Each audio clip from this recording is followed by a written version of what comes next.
The question is, when you leave, what will you be remembered for?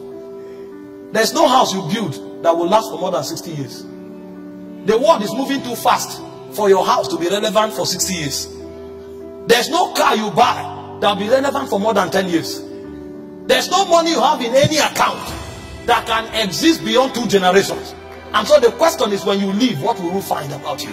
The only thing that can live with about you forever are the immortal things you pick from the presence of God. Because everybody who goes there carries something. Some goes there, they carry favor. Some go there, they carry wisdom. Some go there, they carry power. And so the things they establish because they went to the immortal realms, they become immortal forever on the face of the earth. And so a man who has not journeyed in intimacy with God, he's already forgotten. He's just using money to sustain his influence. Some people are struggling so hard to be relevant while they are yet alive. Some men have died and they cannot be forgotten because of where they went to and the things they taught. Do you think you call your child David because you love the name David? No, you don't love David. That name has no meaning to you.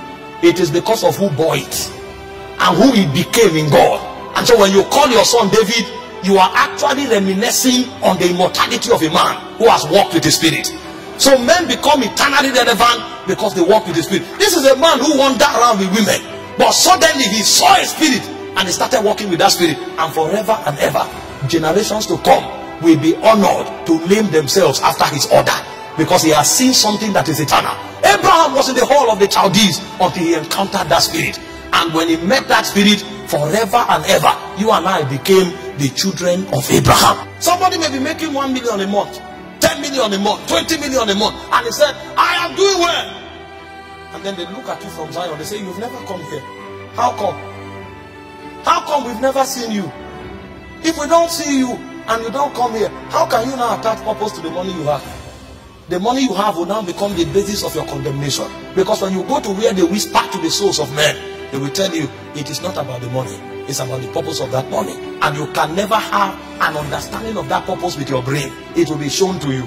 And so the first true benefit of prayer is that in prayer, men are invited to walk with God.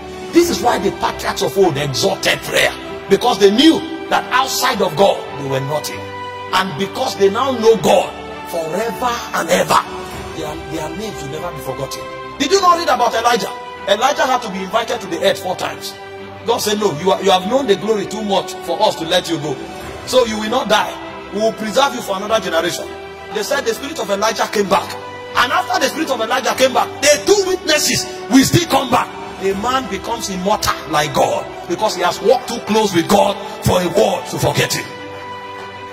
Intimacy is what provides for you the benefits of immortality. No matter the money you have, no matter the position you occupy, you will be forgotten unless you touch something that comes from the Spirit that is eternal. And so the first benefit of prayer is intimacy. Men of old were wise. They gave their all to prayer. Daniel was in Babylon. The king said nobody should pray to any other god. He was willing to risk his position and to risk his freedom for prayer, because outside of intimacy he has no freedom in the first place. And in Daniel 6:10 the Bible said 3 times. So if you are praying 3 times when they gave a law that nobody should pray, how many times do you pray when there's no law? And he said 3 times the guy prayed facing Jerusalem. He was not afraid to be arrested. And when they arrested him, he didn't apologize. I'd rather be nothing with prayer than to be everything outside of prayer. Because with prayer, I have God. Outside of prayer, I have nothing.